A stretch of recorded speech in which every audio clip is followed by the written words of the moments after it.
Hi, colleagues. Kenzie. Hey.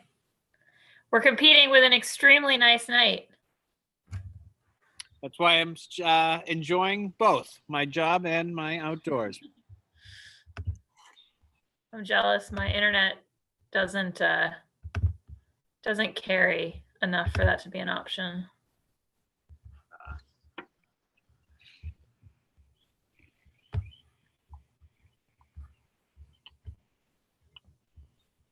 Hi. Hey, guys. Oh, is it just us? The three of us? No, there's many more. Let's see. We've got There we all are. Oh, there we are. Andrea, Julia. Oh, hello, everybody.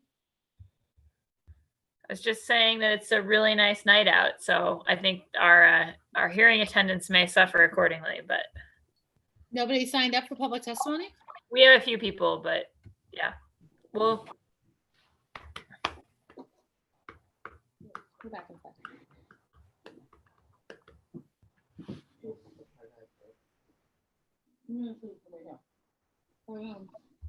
Yeah. One left it up. Where's the top of your mouth?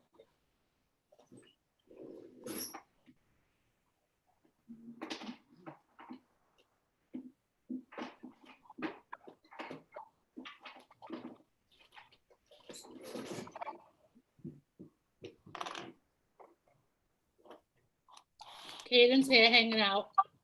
Hi, Caden. Loves being featured, I know. He heard I had snacks. What do you have for snacks? Caden, what do I have for snacks? Gummy bears. Nice. Oh, he can't hear you. You talk to your hand. Gummy bears. We have crackers and cheese, and then the 406 Oh, O'Malley. so fancy. It's very fancy. Catherine's hanging out too. Ooh, Hi. you gotta share with the row.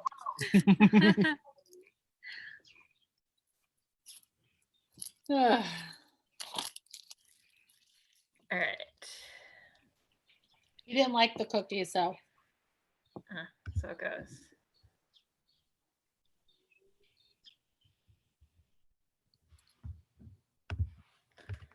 All right, I'm gonna give it a couple more minutes, folks, and then we'll get going.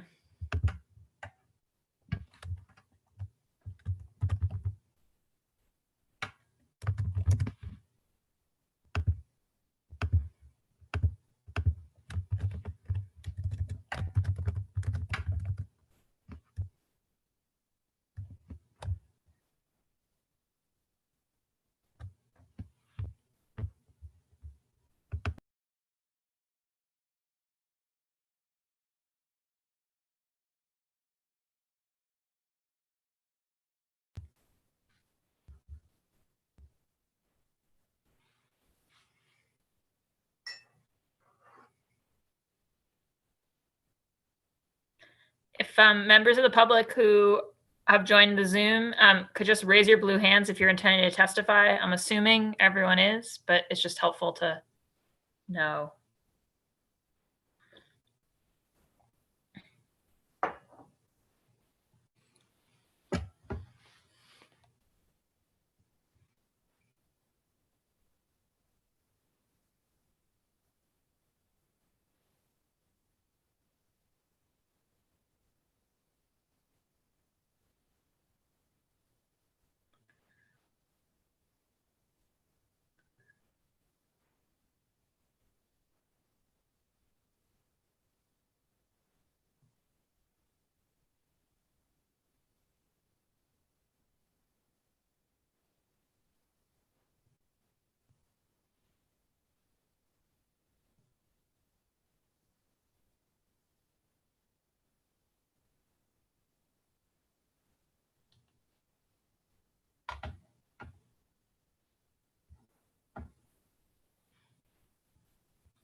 And I'll just add, if counselors know of folks who are planning to testify, if you could just encourage them to join us on the earlier end of this, since we don't have a super long list signed up yet.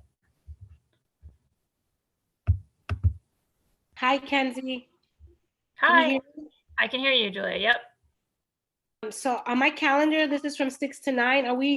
Are people going to be able to join in at any time between 6 and 9, or what's the situation? No, the 9 is just a hold on the internal calendar for the chamber. But if we run out of people, we'll hold this open probably until about 7:15. Okay. But we won't just hold it indefinitely. So the point is, if people are planning to come, They should be around. it would be better for them to come between 6 and 7. Okay, so because you know how people say, oh, I could be here at 8:55 if I needed to, because it's open. I am not planning on being here at 8:55. If we had 3 hours of public testimony, we would make it happen, but we're not going to just leave the chamber open. Okay, good. So I'll clarify that for anyone who has the belief that we will be open this late, then they need to. Tell people anybody who wants to testify should come before 7. Yes. And right now I see 2 people. Is that it? So far. We've got a couple more who have signed up who will probably appear momentarily, but.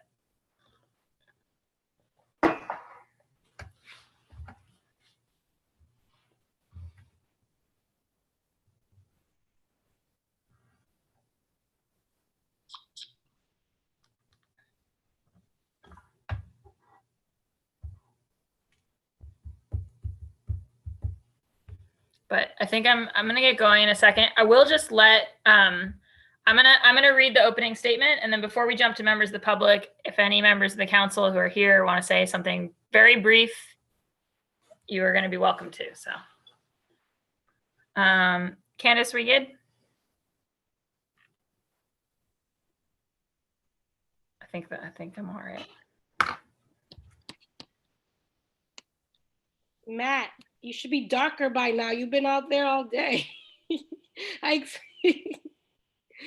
Come on, Julia. SPF. I reapply every couple hours. Nah, man, you should look like a sun goddess by now. SPF is your BFF. I'm incapable of tanning. But, Counselor Bach, is the screen share? Sorry to interrupt you guys. Is the screen share gone? Screen share is gone. Yep. Okay, we are all set to go. We're streaming live whenever you're ready. All right, fantastic. Great.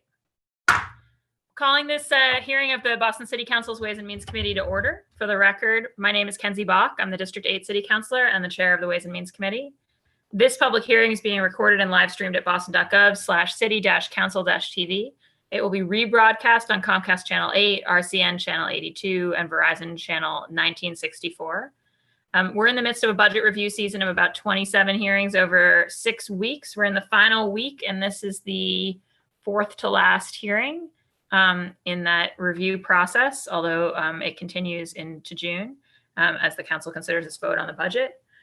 We strongly encourage residents to take a moment to engage in that process. And so we've taken public testimony at many prior hearings, but tonight is actually a dedicated public testimony hearing focused specifically on the BPS budget, which we've had a series of hearings on, including 2 today, focused on things like transportation, food, partnerships, and then this afternoon on COVID-19 and sort of how in the summer and the fall and the year ahead, we're going to respond to that in the school system. Tonight, we're jumping straight in. I'll let counselors make very brief statements, but we're going to jump straight to public testimony. So if you're watching this at home and you would like to testify, I strongly encourage you to come log into Zoom. You can find the Zoom link on the public notice so that we can hear your voice. And if you want to testify on another topic that is not BPS related to the budget, we'll be having another dedicated public testimony hearing on May 28th, this Thursday at 6 p.m. We'll also be hearing on Thursday from the Department of Innovation and Technology, from the Inspectional Services Department, and from the BPDA.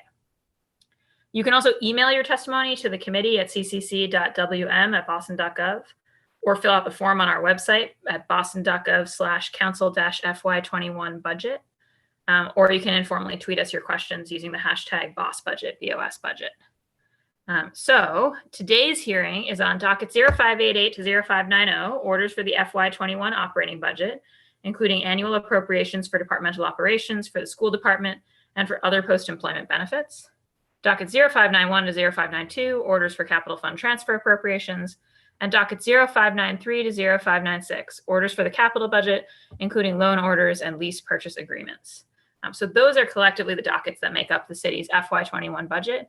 But we're considering tonight in public testimony the Boston Public Schools budget, which is about a third of the city's budget. It has its own docket for the operating budget, but it also has support in the capital budget and some of those other dockets. So without further ado, I want to recognize my colleagues who have joined me this evening. So I'm joined here by Council President Kim Janey from District 7, Councillor Matt O'Malley, District 6, Councillor Julia Mejia at large, Councillor Anissa Sabi George at large, Councillor Andrea Campbell, District 4, and Councillor Ed Flynn, District 2. And yeah, I'm going to very quickly, in that order, recognize folks just if you want to make any comment. I know that we've just concluded a lot of hearings on BPS's budget. And then we'll jump straight into the public testimony. So President Janey. Thank you. Can you hear me? Yes.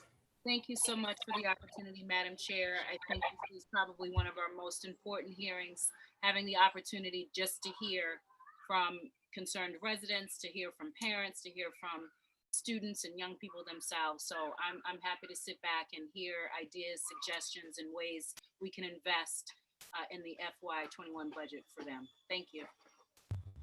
Great. Thanks so much. Councillor O'Malley. Thank you, Madam Chair. I really value this opportunity to hear directly from the public.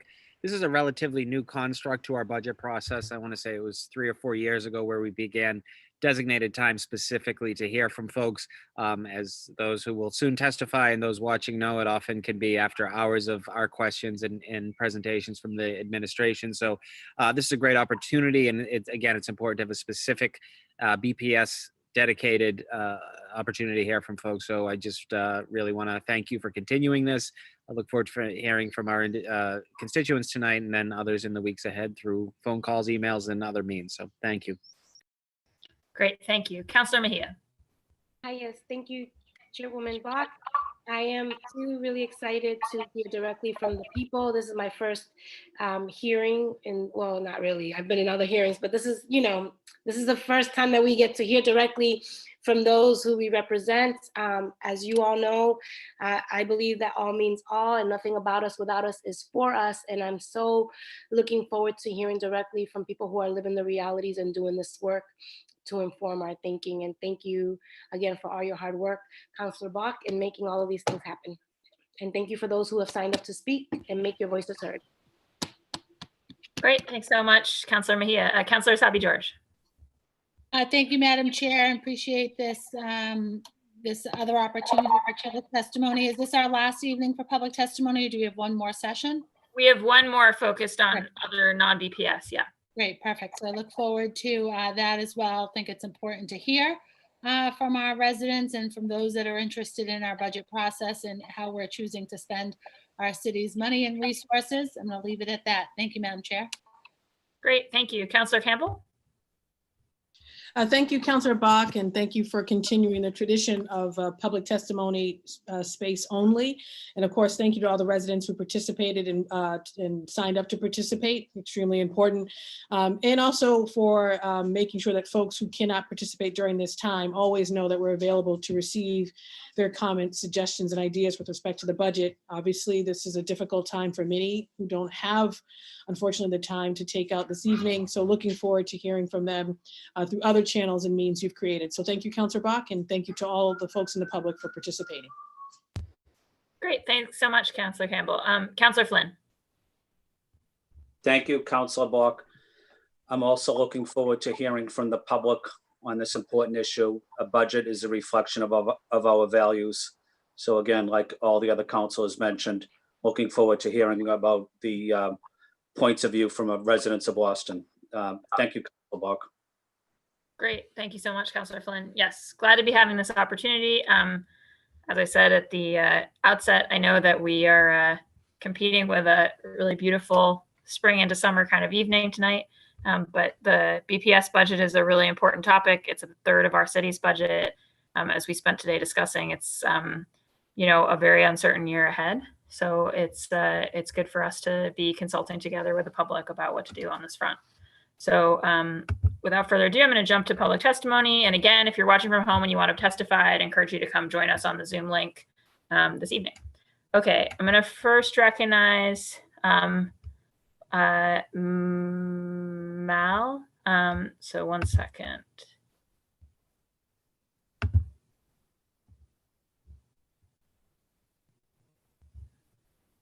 Malmy, you have the floor. If you can just. Sorry, that's actually not my name, but I can't figure out the Zoom thing, so I'm not going to waste my 2 minutes figuring it out. Please just identify yourself and go ahead. Sure. My name is Meg Stone. I'm the director of Impactability, which is an abuse prevention program that is part of Triangle, a disability service and advocacy organization in Greater Boston. One of the things that I want to make sure is first and foremost on the council's mind as you consider the budget is the painful reality of the increases in domestic violence, sexual abuse, and other types of abuses that are occurring in households and families all over the state and in the city. We know that the National Sexual Assault Hotline had a 22% increase in calls from children and teens since schools closed. Our program Impactability works specifically with special education students with disabilities who are 7 times more likely to experience sexual abuse and twice as likely to be victims of violent crime. So as you think about the budget, it is my hope that you will think very carefully about trauma-informed programs that help students with disabilities recognize unsafe situations and protect and advocate for themselves. Since schools closed, we already know of young people who experienced financial exploitation in dating apps, as well as physical and emotional abuse. Unfortunately, too many people prey on people with disabilities and create further unsafe and traumatic situations. So as we come back to school, we will be facing not only the enduring legacy of abuse and violence, but the trauma of this pandemic and the way that it's disrupted many of the supports that students depend on. So again, I very sincerely hope that as you put together the budget, trauma-informed services and abuse prevention services for all students, but particularly for students most affected, such as those with disabilities, come to the forefront of your considerations. Thank you. Great, thank you so much, Meg. Really appreciate that. All right, up next is Ben Starr. Let's see.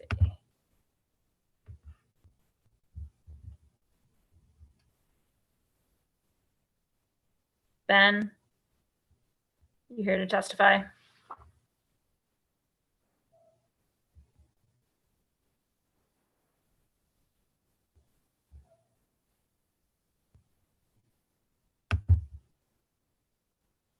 Okay. All right. Ben is not planning to testify.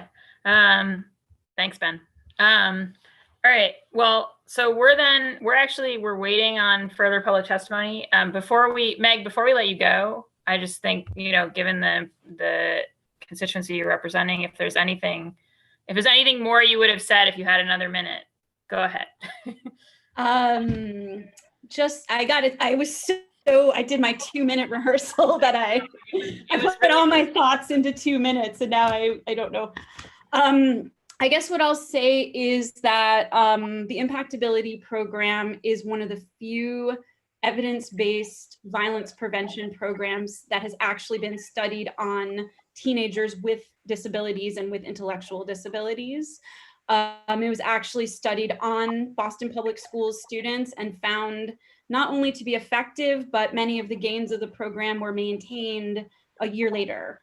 And we teach practical, concrete, hands-on, repetitious safety and violence prevention skills so that students who learn through experience, repetition, and routine can grasp some of the more complex concepts of sexual coercion and sexual abuse and intimidation and bullying and harassment, and be able to not only keep themselves safe, but many of the students that we've taught are now peer leaders who are teaching younger students about safety and acceptance and violence prevention. And we've been in BPS for 10 years, so we are always grateful for the partnership. And is it a program that's able to operate remotely, or are you waiting for things to return in the fall? Yes, we are operating remotely. We'll do much more during the summer session, but thankfully somebody was smart enough to videotape a lot of our teaching pieces. So we've been doing Zoom classes aided by video. Got it. Great. Well, thank you so much, and thanks for being with us this evening. I think for counselors and those watching, we'll probably just throw up the tile, and I will stay here as folks trickle in, and I can let everyone know by text when more people are back. But I think like I said, I think we're losing the competition to the weather this evening. But Meg, thanks again. Thank you. So I'm leaving now. Yes, that's you're the good. plan. Okay. All right. Thank you very much for having me. Thanks. Candace, do you want to throw up that tile?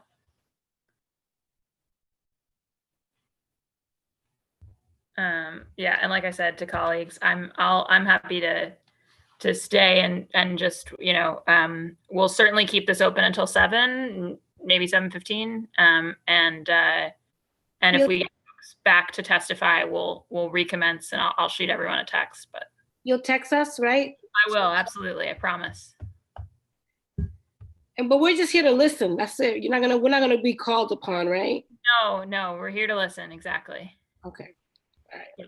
I don't have to prepare any remarks anymore. Okay. I'll see you later. See you later.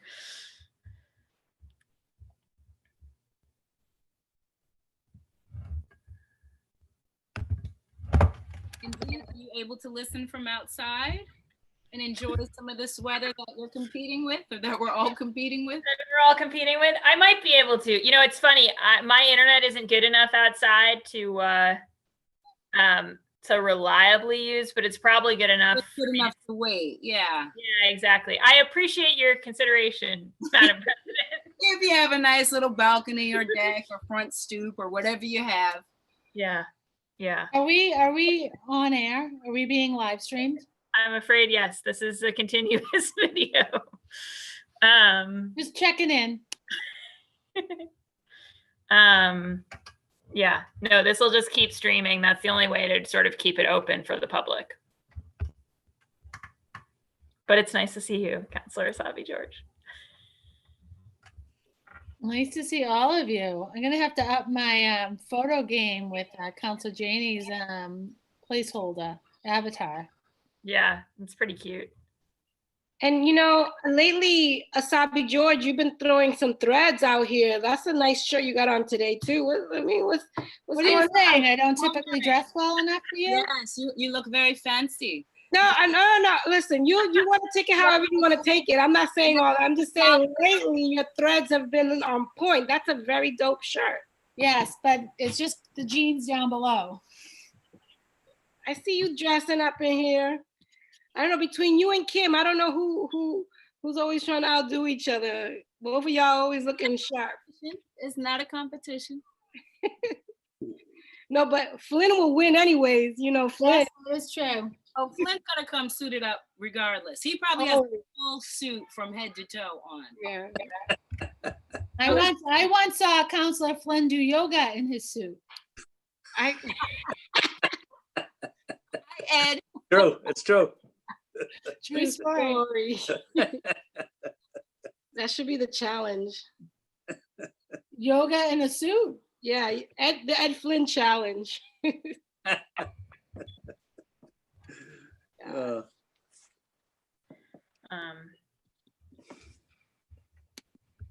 What is good news? Oh, Ben was messaging about just the fact that our case totals are down, which is indeed very good news. Still a long road to go. towards mothballing? Kenzie? Yeah, that's the governor and the mayor announced today they're not admitting folks to Boston Hope anymore because we've got the capacity. So they're gonna temporarily, hopefully permanently, right? Put it down. That'd be the hope. Yeah. And it's called mothballing? Well, mothballing is when you do what we're going to do with it, right? Which is to like stop taking new cases and eventually it'll be empty, but we won't, it's not like we're going to disassemble it yet. That's a very interesting word. Never heard of it. Okay. All right, you can text me. I'm done with all these shenanigans. Text me when somebody else appears. I'll see you all in 30 minutes. I will text you for sure. I'm gonna leave, so I'm gonna log back on, okay? Yep.